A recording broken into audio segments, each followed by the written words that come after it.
This is the Influencer Entrepreneurs Podcast with Jenny Melrose, where I strategize with business owners on how to grow and scale their businesses to hit their income goals.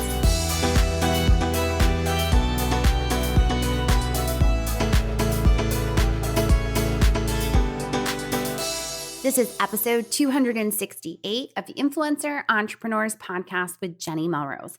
Today, we're going to be diving into what is a content strategy. Now, for some of you listening that are bloggers, you're thinking, okay, I already have a content strategy, but it doesn't start with just the basic content that you're putting out. It goes beyond that, keeping people. So you're definitely going to want to listen into this episode. You're also going to want to listen in if you're a business owner that is expanding more online and trying to get more visible to your ideal audience. So make sure that you sit through, listen in, take notes, do the things. I also want to make sure that if you haven't already grabbed my email list guide, that you grab that. One of the most important things that you will hear me talking about over and over again.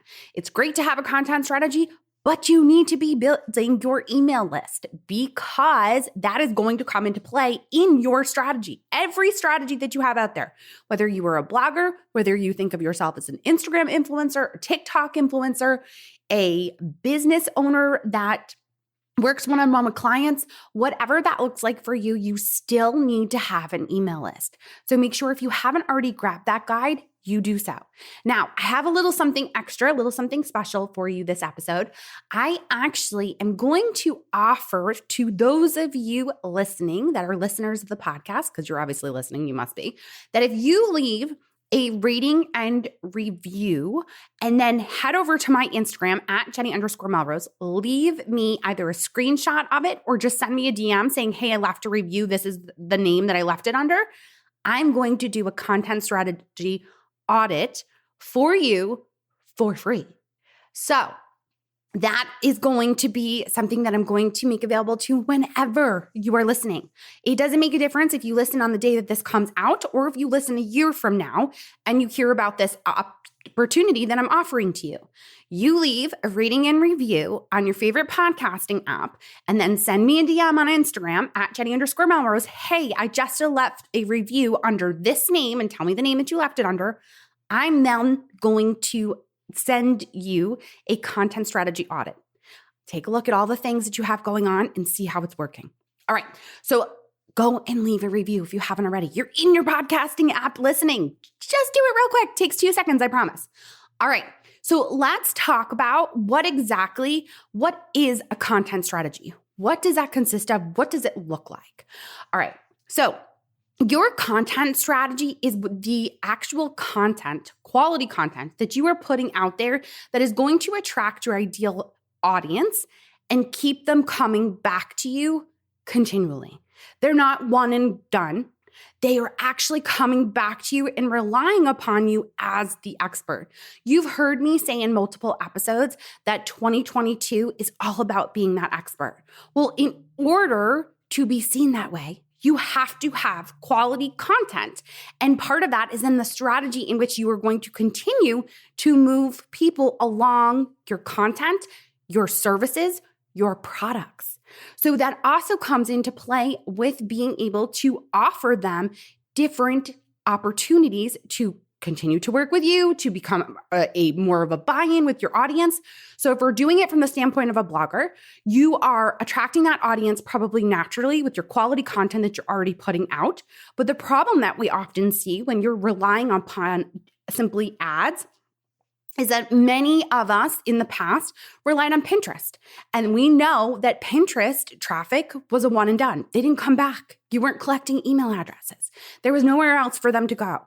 And because of that, they were less likely to purchase an affiliate product, be a diehard reader that you could pitch to a sponsor, or even be able to offer them a product or service that you have for yourself as a business owner. So because of that, having this content strategy where we can then walk them through this and continue to do that is going to be key. Now, for my business owners that are looking at this saying, I know I need to have more quality content out there to attract your audience. Yes, that is what we are talking about today. You need to have that. So when we look at this idea of why do you need a content strategy? Well, how else are people going to find you? Many bloggers do this naturally by creating quality content that is also SEO'd and keyword researched. And you're looking at what is the problem that you're solving. And you create content that then answers that problem for your audience. They automatically want to become your people that constantly listen to the content or read the content that you're putting out there. They're going to sign up on your email list, and then you're going to engage with them and create a community that isn't just one and done with you. You need that content strategy so that you have that consistent traffic. You have those consistent quality possibilities of being able to make a sale from if you have a product or service. So really thinking about this as we know that in order for someone to purchase something from us, if we own a product or service, they need to see something anywhere from 6 to 8 times. And in order for that to happen, you have to have this content strategy in place. Whereas what might happen is you put out content, you then have it so that they get onto your email list. Then you email them maybe an offer that's a tripwire. Then from that tripwire offer, maybe they go to your newsletter where you are consistently emailing them and creating a relationship so that when you do a flash sale or you do a launch, they are there ready to buy and they are your readers that are ready to hand over that money because you have consistently engaged them and gotten them involved in the content that you are creating because you are creating it for them. So, what are types of content that you can actually be creating for this content strategy? Well, when we're looking at it, many bloggers are naturally doing it. You're doing it by creating your recipes or your DIYs, by creating that blog post. You're also doing it by creating social media that is corresponding with the actual blog post. We always talk about this idea of never ever reinvent the wheel. If you're going to create content that is a blog post, you want to be able to have the social media content that then also drives people to the blog or educates them on that content as well on the social media platforms, so that everything across the board is showing content-wise that you're the expert in that niche industry, whatever it might be. You can also have content, maybe it could be a podcast. I personally, that's how my content gets created. I start with a podcast and then it gets turned into a blog post and then it gets turned into a social media post. And then we make sure that we email it to our list so that it is all connected to and making sure that my audience understands how to continue to grow their business, to grow their audience, to grow their prospective clients so that their business can continue to thrive. You have to start off with, though, that first piece of content that you are going to consistently put out. It has to be one piece. So we've talked about the past. Maybe some of you listening are putting your content consistently on Instagram, but there is nowhere else that you are doing that. What happens when Instagram goes away? What happens when they change the algorithm? What happened when it shut down for 24 hours? What did you do? Did your business suffer? You have to be growing your email list. You have to have an opportunity to still have those potential people rather than just relying on a social media platform. Your social media platform should be a piece of your content strategy, but it is not the piece that should be the consistent content. There has to be something else. So it could be a video. It could be when you are looking at different areas, making sure that it's a medium that you are delivering that they can have access to and also find it through SEO purposes. Your initial content that is your most consistent should really be searchable content. ways that people can find you by simply asking a question to Google about how to solve their problem that you solve. So that can come from blog content, podcast, YouTube. That's where they're going to find that. They're not going to go to Instagram and type in a question. That's not going to happen. They're not going to be able to find you that way. They're not going to do that. They may try to do that on Pinterest, but we've seen what that looks like. There's only specific words that pull up for that. So really start thinking about, okay, where can I consistently have that one piece of content that I'm relying upon that then becomes part of my content strategy to be able to support my audience in better understanding how I answer that problem for them so that they can have the solution. So really thinking about it as this piece of all of the pieces working together. So when we're looking at key components of a key content strategy, we've talked about the first piece needs to be that initial consistent piece of content that you're creating. Blog post, podcast, YouTube video, right? Now from there, we need to have other aspects that are going to support that initial content that can be put out on social. So it can be put on Instagram, TikTok, Pinterest, Facebook, wherever else we are looking to be able, where we know our audience is. So yes, I just named a bunch of different social media platforms. That does not mean that you need to be on every single one of them doing all of the things. You know whether or not your audience is on TikTok or is on Instagram. Do what works for you. And if you don't know that, you need to first and foremost figure out, one, who your people are, because that is honestly the biggest mistake that I see when I'm working with clients. Clients will come to me and they have no idea who they are trying to attract.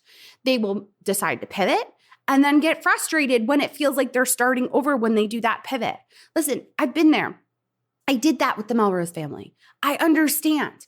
There's nothing wrong with pivoting, but you have to give yourself that grace and understand. And the frustration that can potentially come with that is that you are really starting over because the previous content that you had that was trying to attract that ideal audience isn't the same audience. It may not work as well for them. So you can have that social media strategy that also coincides with your consistent content that you are initially putting out. But you also, and most importantly, need to be growing your email list. You have to have a way that you can continue to get in front of them because as we know, the algorithms on social media change. So if we're trying to consistently get in front of them, they start off, let's say, when we're looking at this funnel, this content strategy, the way in which they are coming in first is they're Googling a problem that you have done a post on and have the SEO for. They come in, they say, yes, this is the problem, I've solved it. And you were smart enough to create an opt-in that makes sense to them, a guide, something that is connected to the problem that you wrote about, that they're like, yes, I definitely want that piece, that next step. So they sign up for your email list. They put their email in, you deliver a guide or whatever it is that you've decided that your opt-in is that is going to be valuable content for them and solves the problem they're continuing to ask, almost next step.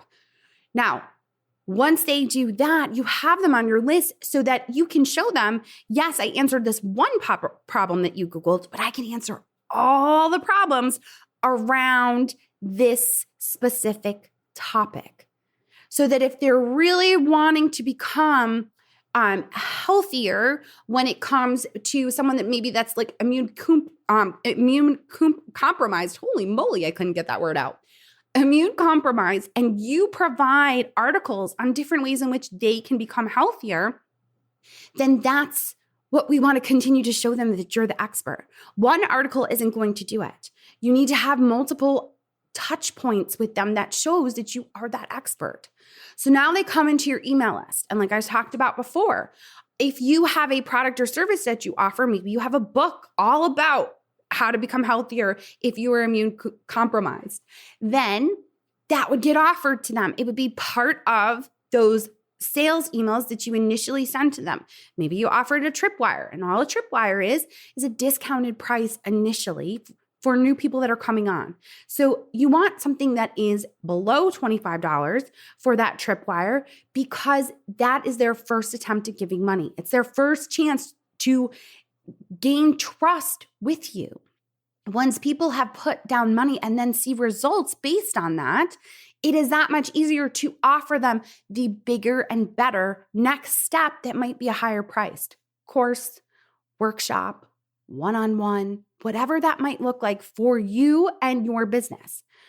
But this content strategy is an important piece of this because, like I said, you can't simply think that you can go onto Instagram, talk about ways to become healthier, and expect to get one-on-one clients that are handing over $200 to $300 a month to work with you, when all they have done is seen you maybe once because you had a reel go viral on Instagram and that's how they found you.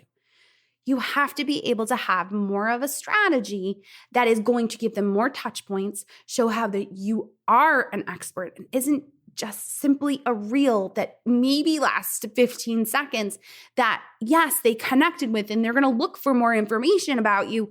But when they look for that more information, I'm hoping that in your profile, you have a link going directly to your website, which leads to the homepage, which right on the top of the homepage has a squeeze page that allows them to get something in exchange for their email address that is in line with the problems that you are solving on Instagram.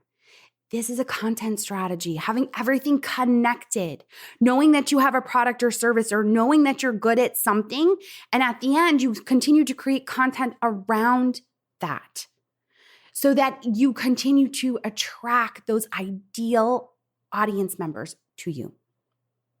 One of the biggest things that I have continually worked on in my mastermind groups and with coaching clients is this idea that you want to have, yes, we hear sales funnel and we go, ooh, it sounds scary. It doesn't have to be scary. It's a content strategy, a way in which to get in front of your audience again and again and continue to answer the problems that they have. Many of you, I'm hoping, are on my email list. You've grabbed my email list guide, or if you heard an episode on pitching, you grabbed my pitch guide, or what we talked about revenue planning in one episode, so you grabbed my revenue planning workbook. However you came to me, you are now seeing that I continue to talk about different aspects of growing an online business. Certain things will work for certain business owners, while other strategies and other ways to monetize may not be the way that your audience can be monetized or the way in which you feel comfortable monetizing. You are the only one that can know that. So whether you're listening to the podcast or you have worked with me, I have told you 1,000,001 times, you know your audience best. Did you hear me just trying to say immune compromised? I could barely get the second word out. I clearly could tell you nothing about that.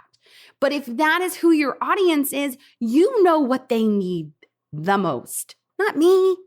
You've heard me probably try to talk about doing a DIY project. I can barely tell you the difference between a hammer and what should be used, a nail or a screw. Clearly, I know what that is. But my point is that I'm not the expert in those terms, in that specific niche. So you have to understand that you are. You have to make the best decisions for your audience based on the data that you've received. So I have had people say to me, well, how do I know? What do you mean the data I've received? Well, you have to look at your analytics. You have to be looking at your insights on Instagram. You got to be looking at Google Search Console. These are all things that you need to be paying attention to and seeing what the difference is. So if you ask me what kind of photo does better on Instagram, a carousel or a single photo, well, what does well for me may not work for you. You have to test it. And the way in which you're going to test it is you're going to do both. And then you're going to watch to see what kind of engagement you see. What is the reach on it? What kind of comments do you have? Do you get any shares? What is the data? And the same thing goes for when you're trying to rank for a particular topic. When you watch your Google Analytics, it gives you an idea of what Google is starting to see you in Search Console as the expert in. They're starting to rank you higher in certain terms. They're determining what they see you as wanting to be the expert in. And then you can look at Google Analytics and see how is that content working for your people? How long are they staying on page? Are they continuing to go from more than one page? Or are they just coming into that article and then popping off? We know that Pinterest traffic in the past, and I don't know what you can see in Pinterest traffic now, but Pinterest traffic in the past was always, they were quick when it came time on page. They would come in, they'd be there for 10 seconds as fast as it was to quickly scroll through and see if they had what they wanted for it, and then they were gone.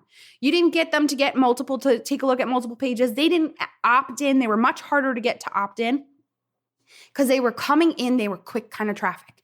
And you knew that. And you should be looking at you knew that though, because of your analytics. So you have to make sure that you were backing up whatever content strategy you were putting in place with the data. And there isn't anyone that can do that for you but you. So if you're wondering, well, can I hire someone to do this for me? Sure, you can have someone hired to do it for you. But if you don't apply that data and have that person that is looking at the data tell you what it means and how to fix it or how to improve it, what's the point? You have to understand what's going on within your business. There isn't a single business that is out there. And I'm not just talking online. I'm talking brick and mortar, any type of business that doesn't know their numbers, because otherwise they're not a business. The very first stage of that, in order to do that, the one biggest mistake I will say that I see when people are trying to come up with a content strategy is they don't know who their people are. They don't know who they're trying to attract. They're just putting stuff out there, throwing spaghetti against the wall and hoping that it sticks. You cannot do that. You have to figure out first, what are you the expert in? What can you really teach them and make them understand better? And then what are they continually coming to you for? What is Google seeing you as the expert in? You have to know your audience and know who it is that you're trying to reach. Because if you thought you were trying to talk to moms and then you pivoted and decided that you were trying to talk to single business owners that are female, that's a big difference. And you're going to approach them differently. You're going to talk to them differently. They're going to be interested in different things. So the content that you created previously is going to be practically null and void. So really get clear on who it is that you're trying to talk to, and then create this content strategy that almost envelops them like a spider web. It pulls them in and keeps them there. We hear that talked about all the time when it comes to SEO, when it comes to your website, that you want to have posts that are all connected to each other so that people get lost in it, that you go from one article to the next to the next. Well, you want all of your components of your content strategy doing the same thing. So you want your email to send them to an article that's going to get them enveloped. And then you want to send them to an Instagram post that's going to get them excited. And then make sure that they're on your email list so that you can continue to provide them with quality content. All right, you guys. You have probably heard me say email, I don't know, 3,700 times in this episode. Make sure that if you haven't started growing your email list, that you grab the guide. Even if you have, if you're struggling with it, you're not seeing consistent new subscribers coming on, or you're not sure what to do with it, grab the email list guide. I'm going to help you walk you through that.